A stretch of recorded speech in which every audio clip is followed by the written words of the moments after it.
할렐루야. 주님의 이름으로 사랑하고 축복합니다. 2024년도 새해가 밝았습니다. 첫 예배 하나님 앞에 온전한 마음으로 올리는 저와 여러분이 되었으면 좋겠습니다.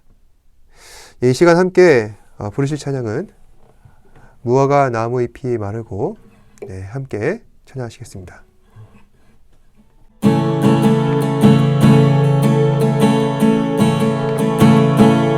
무화과 나무 잎이 마르고 포도 열매가 없으며 감람나무 열매 그치고 봄밭에 식물이 없어도 우리의 양떼가 없으며 외양간 송아지 없어도 난 여호와로 즐거워하리. 난 여호와로 즐거워하리. 구원의 하나님을 인해 기뻐하리라. 무화과 나무 잎이 마르고 포도 열매가 없으며 감람나무 열매 그치고 봄밭에 식물이 없어도 우리의 양떼가 없으며 외양간 송아지 없어도 난 여호와로 즐거워하리. 난 여호와로 즐거워하리. 구원의 하나님을 인해 기뻐하리라. 난 여호와로 즐거워하리. 난 여호와로 즐거워하리. 구원의 하나님을 인해 기뻐하리. 무화과 나무 잎이 마르고 포도 열매가 없으며 감람나무 열매 그치고 봄밭에 식물이 없어도 우리의 양떼가 없어도 외양간 송아지 없어도 난 여호와로 즐거워하리. 난 여호와로 즐거워하리. 구원의 하나님을 인해 기뻐하리. 난 여호와로 즐거워하리. 난 여호와로 즐거워하리. 구원의 하나님을 인해 기뻐하리라. 난 여호와로 즐거워하리. 난 여호와로 즐거워하리. 구원의 하나님을 인해 기뻐하리라.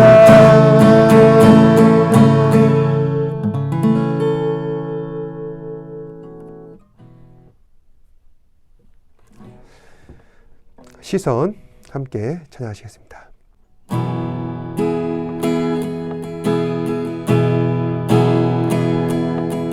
내게로부터 눈을 들어 주를 보기 시작할 때 주의 일을 보겠네.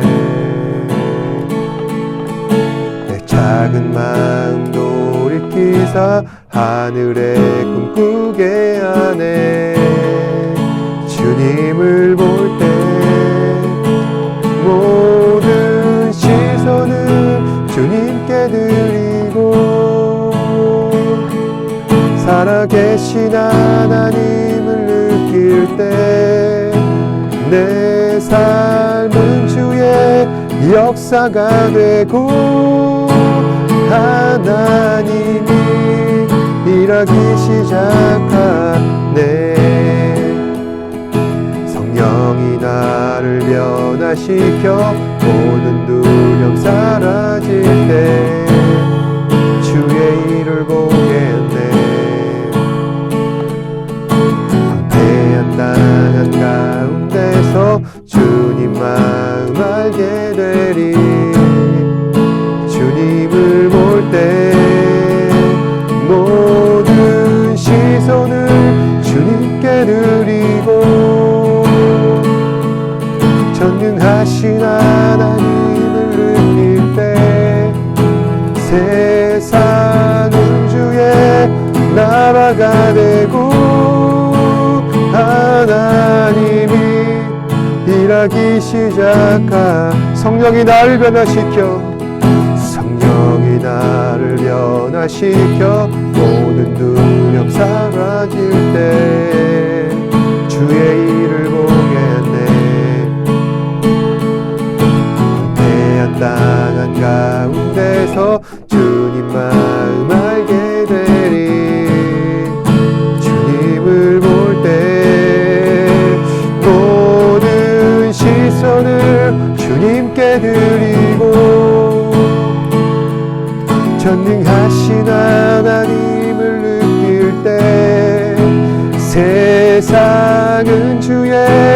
나라가 되고 하나님이 일하기 시작 모든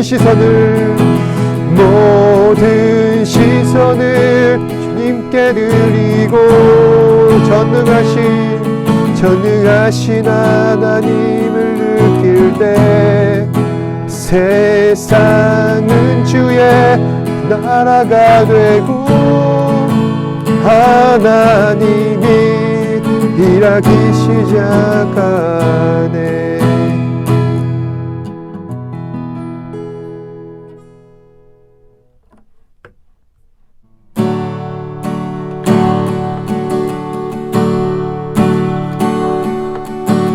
말씀 앞에서 경외함으로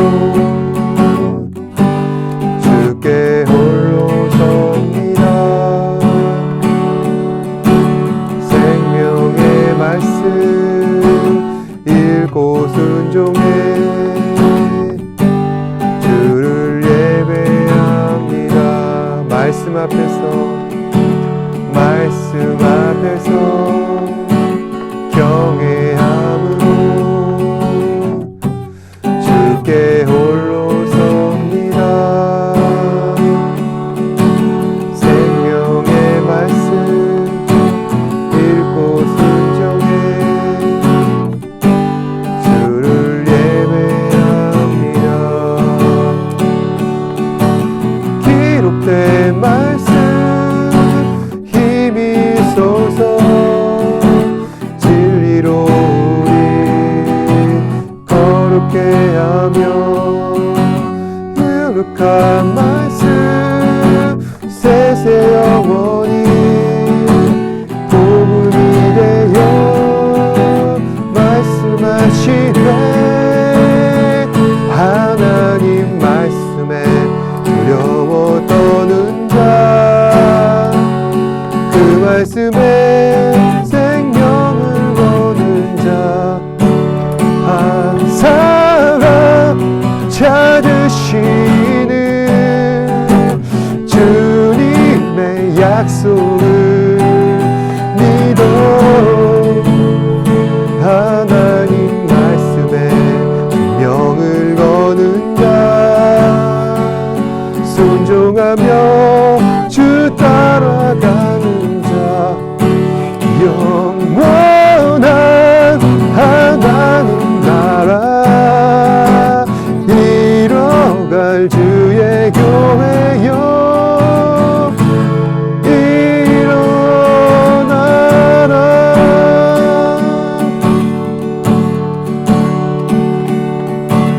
말씀 앞에서 경외함으로 주께 홀로 섭니다. 생명의 말씀 읽고 순종해 주를 예배합니다. 기록된 말씀 힘이 솟아 진리로 우리 거룩게 하며 거룩한 말씀 세세 영원히 복음이 되어 말씀하시네. 하나님 말씀에 두려워 떠는 자 그 말씀에 생명을 거는 자 한 사람 찾으시는 주님의 약속을 믿어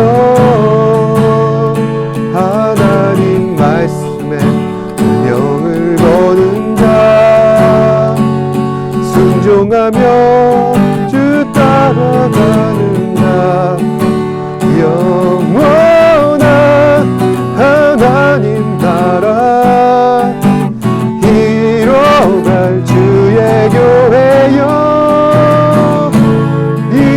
일어나. 하나님 말씀에 두려워 떠는 자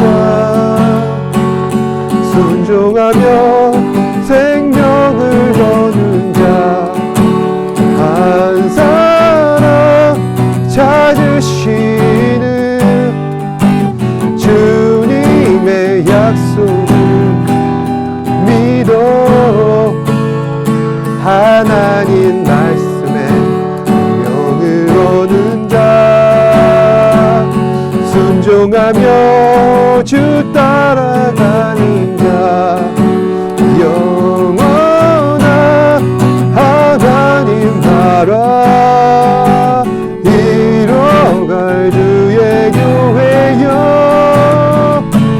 이뤄 하나님 말씀에 두려워 떠는 자 그 말씀에 생명을 거는 자 한 사람 찾으시는 주님의 약속을 믿어 하나님 말씀에 영을 거는 자 순종하며 주 따라가는 자 영원한 하나님 나라 이뤄갈 주의 교회여 일어나라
사람들은 어떤 사물이나 현상을 두고 보는 관점이 저마다 다르기 마련입니다.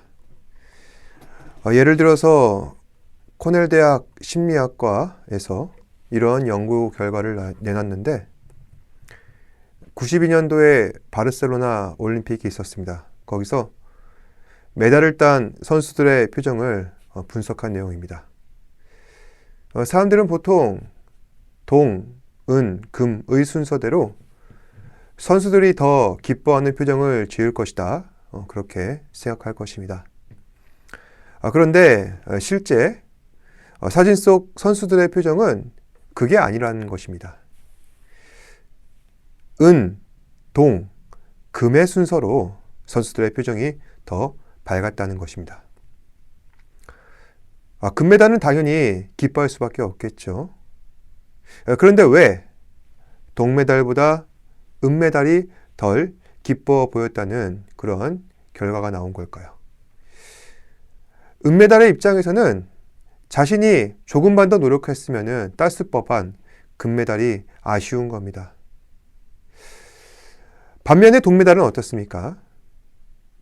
금이나 은보다는 못하겠지만 내가 지게 되면은 아무것도 남는 것이 없게 되니 이겨서 동메달이라도 땄다는 것은 그 성취감이 남다를 수밖에 없다는 것이죠.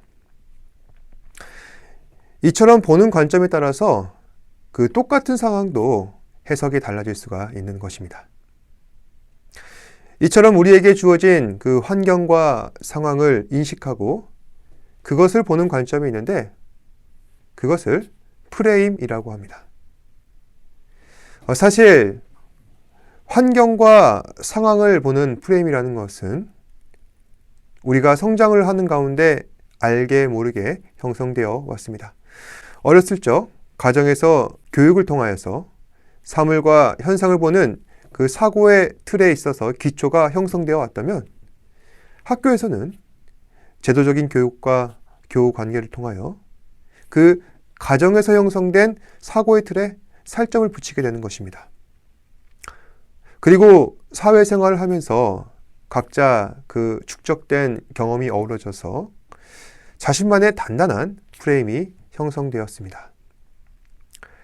그리고 그 프레임을 보면서 우리가 세상을 바라볼 때 자기만의 방식으로 우리는 그 프레임을 따라 살고 있다는 것입니다. 그래서 어느 정도 사회적으로 자립을 할 수 있는 일반 성인들이라면은 그 한 번 형성된 프레임이 변화되는 것이 쉽지 않게 된다는 것이죠. 성경에서는 이러한 프레임에 대하여 어떤 이야기를 하고 있습니까? 사사기 21장 25절에 보시면은 그때 이스라엘의 왕이 없으므로 사람이 각기 자기 소견에 옳은 대로 행하였더라. 이렇게 기록되어 있습니다. 사사기는 여호수아 정복기에서 이스라엘 왕정 시대까지의 과도기라 할 수 있습니다. 그때는 이스라엘이 저마다 자기 마음대로 살고 있었던 시기입니다. 즉 각자의 프레임을 따라 인생을 살아가며 자신의 뜻을 굽히지 않았다는 것입니다. 인생에 대하여서 우리가 자신만의 철학과 고집을 갖는다는 것은 결코 나쁜 것은 아닙니다. 다만 문제는 하나님의 택함받은 이스라엘은 자기 생각만 고집하며 살아가는 그런 민족이 되어서는 안 된다는 것입니다. 따라서 하나님의 뜻을 따라 하나님을 경외하며 살아가는 그런 사람들이 바로 이스라엘이어야 한다는 것입니다.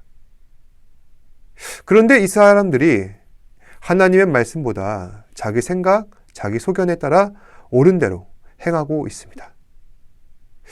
왜 이들은 이렇게 자기 멋대로 살아가게 된 것일까요? 그들은 하나님을 왕으로 인정하지 않았던 것입니다. 내 삶을 다스리시는 하나님, 하나님의 말씀을 경청하고 순종하는 그 마음의 자세가 없었기 때문에 그들은 자기 멋대로 살아가게 된 것입니다. 그래서 오늘 제가 드리고 싶은 이야기의 주제는 하나님의 프레임으로 살아가자. 나의 프레임이 아니라 하나님의 프레임으로 세상을 바라보고 인생을 조명하며 살아가는 것이 하나님 백성으로서 가장 귀하고 복된 삶이라는 것입니다. 오늘 말씀 9절입니다. 청년이 무엇으로 그의 행실을 깨끗하게 하리까? 여기서 청년이란 전쟁을 수행할 수 있는 나이대의 사람들을 말하는 것입니다. 구약성경 민수기서에서는 20세에서 50세까지 칼을 들고 전쟁할 수 있는 사람들을 장정이라 불러왔었고, 오늘 말씀에 나오는 청년이라는 것은 바로 여기에 해당되는 사람을 말하는 것입니다. 그런데 조금 더 깊은 해석으로 들어가자면은 성경에서 청년이 주는 함이라는 것이 무엇입니까? 그 사람의 인생 가운데 가장 힘과 열정이 넘치는 황금기를 말하는 것입니다. 그래서 인생 전체를 두고 봤을 때 가장 중요한 시기가 청년의 때라는 것입니다. 저와 여러분들은 인생에 있어서 가장 중요한 시기를 보내고 있습니다. 다른 세대보다 더 많은 기회와 가능성이 주어져 있는 것이죠. 물론 사회가 그 기회와 가능성을 보장해 줄 수 있는 토대가 형성되어야 이것은 성립이 가능한 명제이긴 합니다. 그럼에도 우리는 나이에 있어서만큼은 남들보다 훨씬 유리하다 할 수 있는 것입니다. 그렇다면 오늘 9절 상반절 말씀이 우리에게 의도하는 바가 무엇일까요? 우리에게 있어서 가장 황금의 시기를 할 수 있는 이때를 어떻게 보내야 하는가? 오늘 말씀을 쓴 기자는 하나님 앞에서 이 질문을 던지고 있는 것입니다. 주님, 내가 이 황금기를 어떻게 보내야 합니까? 그러자 9절 하반절에 그에 대한 대답이 나온 것이죠. 9절 하반절 말씀, 주의 말씀만 지킬 따름이니이다. 다시 말해서 우리가 인생의 황금기를 가장 가치 있고 복되게 살아갈 수 있는 유일한 방법, 하나님의 말씀을 지키고 그 말씀을 따라 순종하며 살아가는 것이 인생의 황금 시기를 잘 보내는 방법이라는 것입니다. 그래서 결론입니다. 우리에게 주어진 그 인생을 가장 복되고 가치 있게 살아가는 방법, 그것은 무엇이냐? 바로 말씀을 지키며 살아가는 것입니다. 그러면 우리가 말씀이라는 프레임을 탑재하고 인생을 살아갔을 때 우리 인생 가운데 어떠한 유익이 있게 될 것인가? 우선 첫 번째, 허무하고 무의미한 것에 인생의 소중한 시간들을 낭비하지 않게 된다는 것입니다. 어떤 사람들은 이런 의문을 가질 것입니다. 그렇다면 허무하고 무의미하다는 것의 범주는 어디까지인가? 어떠한 것을 허무하고 무의미한 것이라 우리가 규정할 수가 있는가? 특정한 잣대로 어떠한 것을 허무하고 무의미하다 규정하는 것은 편협한 생각이 아닌가? 저는 그 말씀에 충분히 공감합니다. 그런데 제가 공감한다는 것은 어디까지나 세상적인 관점에서 그렇게 볼 수도 있다는 것입니다. 우리가 추구하는 가치관, 그리고 앞으로의 인생관, 여러분들이 앞으로 해 나가야 할 여러 가지 것들, 그 모든 것들을 허무하고 무의미하다, 저는 그렇게 얘기하고 싶지 않습니다. 저마다 각자의 충실한 시간들을 보내고 있고 충분한 고민 끝에 각자의 인생을 결정합니다. 그것이 지금 저와 여러분들의 인생인 것이죠. 그리고 그 인생의 과정 가운데 분명히 하나님의 인도하심과 섭리가 있었으리라 저는 믿고 있습니다. 하지만 동시에 우리는 후회하는 부분이 분명히 있습니다. 특히 하나님의 뜻을 어기고 자신의 생각만을 고집하며 자기 주도적으로 살다가 실패하였을 때 그때가 분명히 우리에게 있다는 것입니다. 아니, 아직까지 그것이 없다 할지라도 언젠가는 반드시 그런 때가 생기게 될 것입니다. 그때 우리는 어떠한 마음의 자세로 살아가야 하는가? 하나님의 말씀을 경청하는 자세로 살아가야 한다. 그리고 지나간 우리 인생을 한 번쯤 되돌아볼 때가 되었을 때 말씀이라는 채에 그 인생 전체를 걸러봐야 한다는 것입니다. 그러면은 과연 그 채에 무엇이 남고 무엇이 내려갈까요? 하나님의 채를 통과하지 못한 모나고 볼품없는 수많은 것들이 그 채 위에 남게 될 것입니다. 바로 그것이 인생의 허무하고 무의미한 것들이라는 것이죠. 오늘 말씀 10절에 보시면은 내가 전심으로 주를 찾았사오니 주의 계명에서 떠나지 말게 하옵소서. 오늘 시편 기자는 하나님께 이와 같이 간구하는 겁니다. 주님, 내가 전심으로 주를 찾았사오니 주의 계명으로 떠나지 말게 하여 주옵소서. 왜 이런 간구와 기도를 올리는 걸까요? 그는 하나님의 지혜로 깨달은 것입니다. 내가 만약 하나님의 말씀으로부터 떠나 살게 된다면 내 인생은 분명히 비참해질 것이다. 물론 세상적으로 보았을 때 우리가 성공할 수도 있겠죠. 그런데 청년의 때를 보내고 인생의 황혼기를 맞이하게 된다면 모든 것이 다 헛되고 헛되게 보이게 될 것입니다. 결국 하나님의 말씀을 떠난 인생의 종착역은 결국 허무함 뿐이라는 사실을 분명히 하고 있는 것입니다. 두 번째, 하나님의 말씀이라는 프레임을 탑재하게 된다면 우리는 하나님 앞에서 범죄하지 않게 됩니다. 사람은 모두 다 죄인입니다. 사법적, 윤리적 죄를 갖고 살아간다는 것이 아니라 아담의 원죄로 인하여서 우리 안에 탑재된 죄와 불의가 우리의 마음을 부패하게 만들고 그래서 죄로 오염된 세상을 살게 되고 죄로 오염된 가치관을 갖고 살게 되며 그래서 결국 죄에서 벗어날 수 없게 된다는 비참한 지경에 놓이게 된다는 것입니다. 저는 성탄절이 지난 후에 열흘 가까이 감기로 고생을 했었습니다. 물론 연말 사약으로 인하여서 조금 무리를 해서 그런지 그런 감기를 걸린 것도 있습니다. 근데 가장 큰 원인은 마스크를 제대로 착용 안 해서입니다. 이미 주변에 많은 사람들이 독감으로 고생하고 있었습니다. 당연히 조심했었어야 합니다.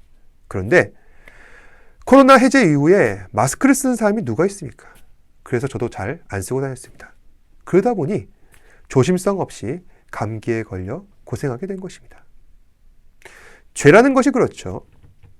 남들도 다 짓는 죄, 마음으로도 짓고 입술로도 짓고 생각으로도 죄 짓고, 그래도 나는 그저 남한테 피해만 안 주고 그렇게 살면 된다 방심하다가 언젠가 우리 마음속에 품은 죄가 우리 육신을 좀먹게 되는 것입니다. 그래서 이 죄라는 것은요, 마치 공기와도 같습니다. 세상을 살다 보면은 죄로 인하여서 부패한 수많은 것들로부터 우리가 그것들의 영향을 받지 않는다는 것은 결코 불가능하다는 것입니다. 그래서 보다 우리는 현명해질 필요가 있습니다. 세상을 살면서 죄의 영향을 받지 않기 위해 영적인 마스크를 써야 합니다. 그리고 그 영적인 마스크란 무엇인가? 하나님의 말씀입니다. 마스크에는 필터가 있죠. 물론 그 필터가 오래되면은 마스크는 더 이상 소용이 없어집니다. 필터로 인하여서 바이러스, 각종 몸에 유해한 것들을 걸러낼 수가 없게 된다는 것입니다. 하나님의 말씀도 마찬가지입니다. 하나님의 말씀은 단단한 필터와 같아서 세상 속에 죄로 오염된 문화, 사상, 철학, 학문들로부터 우리의 영혼을 보호시키고 또 하나님의 뜻이 오염되지 않도록 우리를 보전시킨다는 것입니다. 그래서 11절에 시편 기자는 다음과 같이 고백합니다. 내가 주께 범죄하지 아니하려 하여 주의 말씀을 내 마음에 두었나이다. 지금 시편 기자는 하나님의 말씀을 마음에 두었다고 합니다. 대체 무엇을 위하여서 이 시편 기자는 말씀을 마음에 둔 것입니까? 하나님 앞에 죄짓지 않으려고, 하나님을 떠나 살아가는 어리석은 삶의 모습 나타내지 않으려고 그런 결단을 했다는 것입니다. 또 히브리서 기자는 다음과 같이 주장합니다. 하나님의 말씀은 살아있고 활력이 있어 좌우의 날선 어떤 검보다도 예리하여 혼과 영과 관절과 골수를 찔러 쪼개기까지 하며 또 마음의 생각과 뜻을 판단하나니. 지금 히브리서 기자가 주장하기를 하나님의 말씀은 죽어있는 것이 아니요 살아있고 활력이 있다는 것입니다. 다시 말해 말씀은 아무짝에도 쓸모없고 고리타분한 옛날 이야기가 아니라 지금 우리가 살아가고 있는 현실 그대로 적용되는 가장 가치 있는 메시지라는 것입니다. 왜 말씀은 오늘날 우리 현실에도 그대로 통용될 수 있게 되는 걸까요? 말씀은 영혼을 다루는 호소력 있는 메시지이기 때문입니다. 물론 오늘날 말씀은 지금 살아가고 있는 우리의 디테일한 모습까지 그것을 상세하게 묘사하고 있지는 않습니다. 스마트폰이 있고 전기 자동차가 굴러다니고 앱으로 필요한 것들을 거래하고 구매하는 편리한 모습들이 이 성경에는 묘사되어 있지 않습니다. 하지만 그럼에도 불구하고 말씀은 우리 마음을 움직이기에 충분하다는 것입니다. 왜 그럴까요? 말씀이 주장하고 있는 것은 우리 영혼의 변화를 위한 의미 있는 행동 변화이기 때문입니다. 우리는 말씀을 잘 들어야 합니다.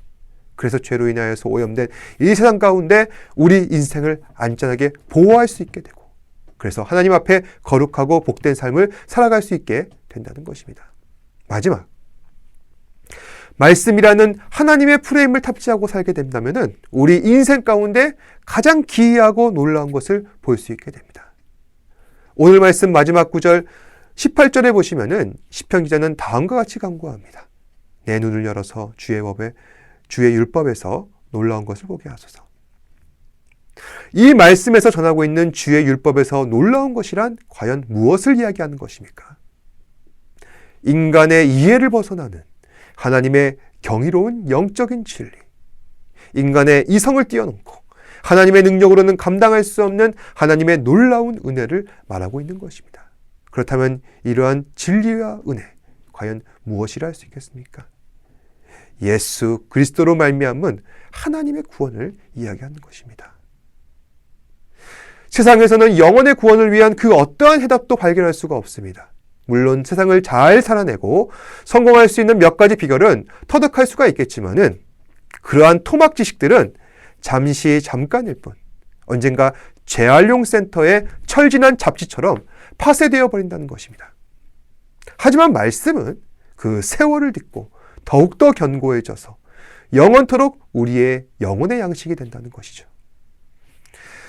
사랑하는 여러분, 저는 2024년 여러분들과 함께 보내며 한 가지만을 확실하게 이뤄내기를 소망합니다. 모든 것을 자신의 관점으로서 조망하는 것이 아니라 하나님의 관점에서 바라보고 말씀으로 우리 영혼을 아름답게 빚어가시는 저와 여러분들 되시기를 주님의 이름으로 축복합니다. 기도하겠습니다. 거룩하고 존귀하신 아버지 하나님, 오늘도 주님 앞에 나와 말씀을 듣고 묵상하며 또 말씀으로 세상을 보기를 소망합니다. 우리는 지금까지 세상을 바라볼 때 자신의 관점과 프레임을 따라 세상을 보며 나의 유익과 만족을 위해 살아왔던 연약한 죄인입니다. 하지만 주께서 오늘 말씀하셨고 또 24년도 새로운 주제를 주셨사오니 주께서 우리에게 주신 이 말씀을 따라 온전히 순종할 수 있는 우리 사랑하는 지체들 되게 하여 주시옵소서. 청년의 때 우리 인생 가운데서 가장 황금기라 할 수 있는 이 아주 귀한 때 우리는 세상적인 관점으로 우리 인생을 바라보고 또 세상에서 보기에 성공할 수 있다는 그러한 확신을 가지는 방법론을 가지고 우리의 삶에 가치 있는 것들을 판단하고 결정하고 선택합니다. 그럴 때 우리는 세상 사람들과는 다른 하나님의 관점으로 주께서 보시기에 거룩한 것, 복된 것을 분별하고 찾아낼 수 있는 지혜와 분별력을 허락하시고 그로 인하여서 하나님 보시기에 가장 아름다운 귀한 복된 자녀로서 살아갈 수 있도록 주님 인도하여 주시옵소서. 모든 말씀 예수님 이름으로 기도합니다. 아멘. 하늘에 계신 우리 아버지여, 이름이 거룩히 여김을 받으시오며 나라가 임하시오며 뜻이 하늘에서 이루어진 것 같이 땅에서도 이루어지이다. 오늘 우리에게 일용할 양식을 주시옵고 우리가 우리에게 죄 지은 자를 사하여 준 것 같이 우리 죄를 사하여 주시옵고 우리를 시험에 들게 하지 마시옵고 다만 악에서 구하시옵소서. 나라와 권세와 영광이 아버지께 영원히 있사옵나이다. 아멘. 힘을 내요 당신의